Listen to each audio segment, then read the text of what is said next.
சுட சுட சுவையான பிரியாணி வந்து நமக்கு வந்து ரெடி ஆகிடுச்சு. இப்போ அனைவருக்கும் வணக்கம். இன்றைக்கி நம்ம என்ன பார்க்க போகிறோம் அப்படின்னா, பாண்டிச்சேரி ஸ்டைல் பிரியாணி வந்து எப்படி செய்யுதுன்றதை இன்றைக்கி நம்ம பார்க்க போகிறோம். அதுக்கு தேவையான பொருட்கள் வந்து நம்ம பார்த்துக்கலாம். ஃபஸ்ட்டு நம்ம வந்து ஒரு 300 கிராம் வந்து வெங்காயம் எடுத்திருக்கோம், ஒரு 400 கிராம் தக்காளி எடுத்திருக்கோம். அடுத்ததாக பார்த்திங்கன்னா ஒரு 3 பச்சை மிளகா எடுத்திருக்கோம். புளிப்பு சுவைக்காக வந்து நம்ம ஒரு எலுமிச்சம்பழம் எடுத்திருக்கோம். அடுத்தது ஸ்பைசஸ் வந்து நம்ம வந்து பட்டை, மிளகு, கிராம்பு, ஏலக்காய், லவங்கம் இது எல்லாமே எடுத்திருக்கோம். அடுத்தது கொஞ்சமாக இஞ்சி பூண்டு விழுது. அடுத்ததாக பார்த்திங்கன்னா கொஞ்சமாக புதினா கொத்தமல்லி எடுத்திருக்கோம். அடுத்தது வந்து பிரியாணி மசாலா வந்து நம்ம வந்து ஒரு பாக்கெட் எடுத்திருக்கோம். நெக்ஸ்ட்டு வந்து ரெட் சில்லி பவுடர் வந்து நம்ம வந்து காரத்துக்காக நம்ம எடுத்திருக்கோம். வாங்க இப்போ பிரியாணி எப்படி செய்கிறதுன்றதை பார்க்கலாம். நம்ம இன்றைக்கி நம்ம வந்து விறகு அடுப்பில் தான் வந்து பிரியாணி செய்ய போகிறோம். அதுக்கு வந்து ஒரு பாத்திரம் வச்சுக்கலாம். பாத்திரம் வந்து நல்லா சூடானோடனே வந்து எண்ணெய் சேர்த்துக்கலாம். எண்ணெய் வந்து நான் இன்றைக்கி வந்து மல்லாட்டை எண்ணெய் தான் சேர்த்துருக்கேன். எண்ணெய் வந்து கொஞ்சமாக வந்து ஊற்றி சூடு ஏறிக்கினோடனே வெங்காயம் வந்து நம்ம சேர்த்துக்கலாம். நறுக்கி வச்சுருக்க வெங்காயத்தை வந்து போட்டு நல்லா பொன்னிறமாக வர வரைக்கும் வந்து வெங்காயத்தை வந்து வதக்கி எடுத்துக்கலாம். விறகடுப்பில் செய்கிறதுன்றனால தீயாமல் வந்து வெங்காயத்தை வந்து நல்லா வதக்கி எடுத்துக்கலாம்.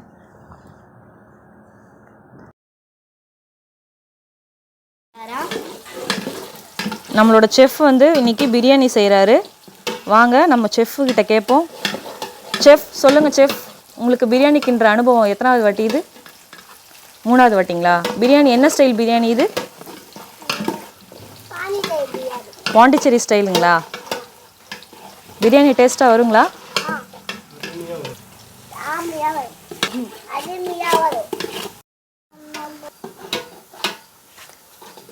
நம்மளோட குட்டி செஃப் வந்து இன்றைக்கி வந்து பிரியாணி கிண்டுறாரு. வெங்காயம் பாருங்கள் இப்போ பொன்னிறமாக நல்லா வதங்கிடுச்சு. செஃப் வணக்கம் செஃப், உங்கள் பேர் என்ன? சோம்நாத் சாய்ங்களா? சொல்லுங்கள் செஃப், என்ன பிரியாணி? பாண்டிச்சேரி பிரியாணிங்களா? பாண்டிச்சேரியில் என்ன மாதிரி பிரியாணி கிண்டுவாங்க சொல்லுங்கள், ஏதாவது டிப்ஸு சொல்லுங்கள்.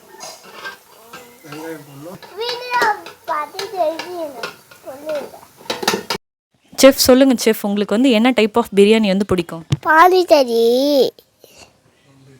தம் பிரியாணி பிடிக்கும். பாண்டிச்சேரி தம் பிரியாணி பிடிக்குங்களா? ஆமாம். நெக்ஸ்ட்டு பார்த்தீங்கன்னா ரெட் சில்லி பவுடர் வந்து நம்ம ஆட் பண்ணுறோம். இது எவ்வளோன்னு பார்த்தீங்கன்னா 1 kg ஆஃப் ரைஸ்க்கு வந்து 10 கிராம் வந்து நம்ம ஆட் பண்ணணும். இப்போ நம்ம 1.5 kg எடுத்துருக்கறதுனால 15 கிராம் வந்து சில்லி பவுடர் வந்து ஆட் பண்ணியிருக்கோம். அது கூடவே நம்ம எடுத்து வச்சுருக்க பிரியாணி மசாலாவே நம்ம சேர்த்துக்கலாம். நெக்ஸ்ட்டு பார்த்திங்கன்னா பிரியாணி ஸ்பைசஸ் வந்து நம்ம ஆட் பண்ண போகிறோம். பட்டை, கிராம்பு, ஏலக்காய், லவங்கம் இது எல்லாமே வந்து ஈச் 1 கிராம்ஸ் வந்து எடுத்துக்கலாம். பிரியாணியை பொறுத்த வரைக்கும் ஒவ்வொருத்தவங்களும் ஒவ்வொரு ஸ்டைல் செய்வாங்க. ஃபஸ்ட்டு வந்து பட்டை லவங்கம் போட்டு அதுக்கப்புறம் தாளிச்சிட்டு அதுக்கப்புறம் சில பேர் வந்து வெங்காயம் போட்டு வதக்குவாங்க. வெங்காயம் வதக்கிட்டு சில பேர் இஞ்சி பூண்டு பேஸ்ட்டு போடுவாங்க. இப்போ நம்ம வந்து கொஞ்சம் டிஃப்ரெண்ட்டாக செய்கிறதுனால, பாண்டிச்சேரி ஸ்டைல் செய்கிறதுனால ஃபஸ்ட்டு வெங்காயம் போட்டுட்டு அதுக்கப்புறம் வந்து சில்லி பவுடர் ஆட் பண்ணிவிட்டு அதுக்கப்புறம் வந்து ஸ்பைசஸ்லாம் நம்ம ஆட் பண்ணியிருக்கோம். நெக்ஸ்ட்டு வந்து தக்காளி வந்து நம்ம 400 கிராம்ஸ் வந்து ஆட் பண்ணிக்கலாம்.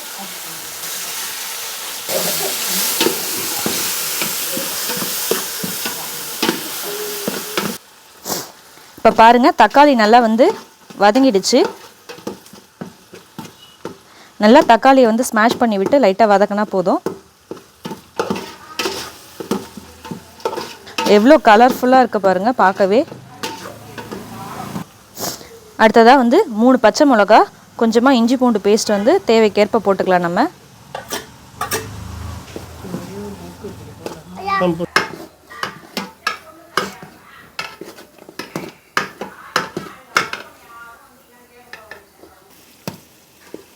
என்ன கொதிக்கிற சைடில்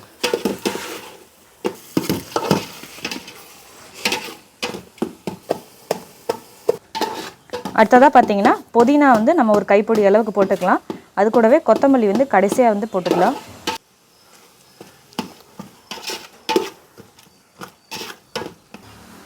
கொஞ்சமாக வந்து கொத்தமல்லி வந்து இப்போ சேர்த்துக்கலாம்.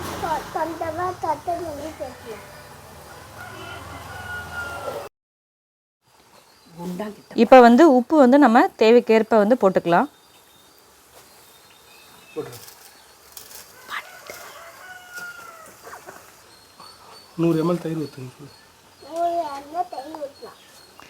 இப்போ தயிர் வந்து கொஞ்சமாக வந்து நம்ம சேர்த்துக்கலாம். ஒரு 100 ml தயிர் ஆட் பண்ணிக்கலாம். இன்னும் கொஞ்சம்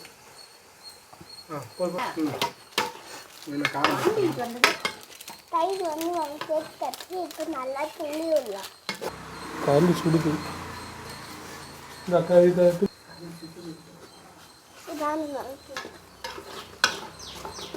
பாருங்கள், நம்மளோட செஃப் வந்து என்ன மாதிரி ஸ்டைலாக வந்து நமக்கு பிரியாணி செஞ்சு கொடுக்குறாரு. செஃப் சொல்லுங்கள், இந்த மாதிரி ஸ்டைலாக பிரியாணி செய்கிறதுக்கு எங்களுக்கும் கொஞ்சம் கற்றுக் கொடுக்குறீங்களா? சிக்கன் போடுப்பா. போடுப்பா, சிக்கன் போடுப்பா. இப்போ அடுத்ததாக பார்த்தீங்கன்னா நம்ம வந்து வாஷ் பண்ணி வச்சுருக்க 1.5 கிலோ சிக்கனை வந்து நம்ம சேர்த்துக்கலாம்.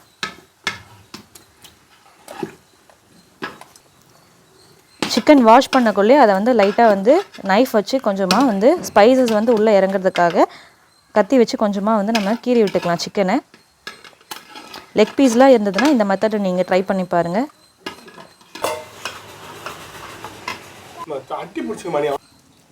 இப்போ பாருங்கள், சிக்கன் வந்து நம்ம சேர்த்து ஒரு 10 நிமிஷம் வந்து நல்லா வதக்கியாச்சு. இப்போ நல்லா இந்த மாதிரி வந்து கொதி வர்ற வரைக்கும் கொஞ்சமாக வந்து அந்த பச்சை வாசனைலாம் போகிற வரைக்கும் நம்ம வச்சுக்கணும். இப்போ வந்து நம்ம வந்து 1.5 கிலோ அரிசி போட்டிருக்கோம். அதுக்கு வந்து நம்ம வந்து 2.25 லிட்டர் வந்து தண்ணி ஊற்றிக்கிட்டாச்சு. அடுத்ததான் நம்ம புளிப்பு சுவைக்கு வந்து நம்ம கொஞ்சமாக வந்து எலுமிச்சம்பழம் வந்து புழிஞ்சிக்கலாம். இப்போ பாருங்கள், நம்ம வந்து பிரியாணி வந்து தண்ணி வந்து நல்லா கொதிச்சிடுச்சு. இந்த மாதிரி கொதி வந்த உடனே நம்ம வந்து அரிசியை சேர்த்துக்கலாம். இப்போ பார்த்திங்கன்னா நம்ம வந்து பாஸ்மதி அரிசி வந்து 1.5 கிலோ எடுத்திருக்கோம். இதை வந்து அரை மணி நேரத்துக்கு முன்னாடியே ஊற வச்சு 2 தண்ணி ஊற்றி வாஷ் பண்ணி எடுத்துக்கிட்டாச்சு. இப்போ வந்து இங்கே வந்து பிரியாணிக்கு வந்து தண்ணி வந்து நல்லா கொதி வந்துடுச்சு. இப்போ வந்து கழுவி வச்சுருக்க அரிசியை வந்து நம்ம சேர்த்துக்கலாம். நல்லா இயற்கை காற்றோடு வந்து பிரியாணி வந்து செய்யறதே ஒரு தனி சுகம்தான். டெய்லிக்கும் நம்ம வந்து கிச்சனுக்குள்ளே குக் பண்ணிவிட்டு இந்த மாதிரி அவுட்டோரில் வந்து நம்ம வந்து குக் பண்ணுறது வந்து ஒரு சூப்பரான எக்ஸ்பீரியன்ஸாக இருக்குது நமக்கு.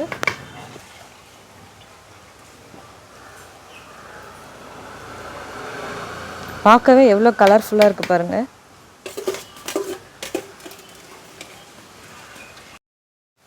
இப்போ நம்ம வாஷ் பண்ணி வச்ச அரிசி வந்து சேர்த்தாச்சு. இப்போ லைட்டாக வந்து நம்ம வந்து கிண்டி விட்டுக்கலாம்.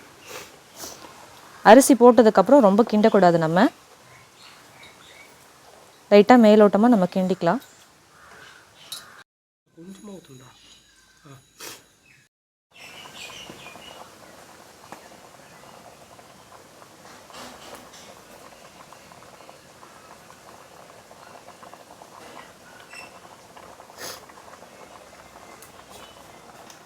நீங்கள் இந்த ஸ்டைலில் வந்து பிரியாணி செஞ்சுருக்கீங்களா அப்படின்னு கமெண்ட் செக்ஷனில் கமெண்ட் பண்ணுங்கள் மறக்காமல்.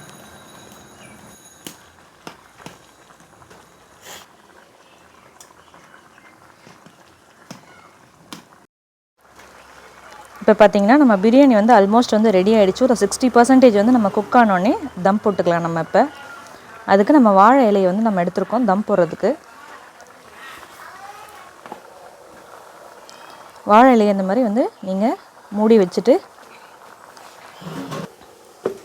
அது மேலே தட்டை வச்சு கொஞ்சமாக அழுத்தி விட்டு ப்ரெஸ் பண்ணிக்கோங்க. இப்போ இந்த தட்டை வச்சதுக்கப்புறம் நம்ம காற்று போகாமல் இருக்கிறதுக்காக வெயிட்டுக்காக நம்ம வந்து ஒரு கல் வந்து வச்சுக்கலாம். இதுக்கு மேலே வந்து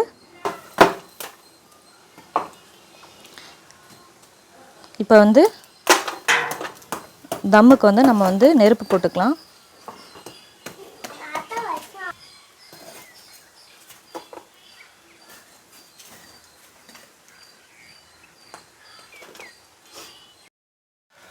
இப்போ வந்து ஒரு 15 நிமிஷம் நம்ம வந்து தம் போட்டு இறக்கிடலாம். तुला पाणी तरी बिर्याणी द्यायची माझं तापला.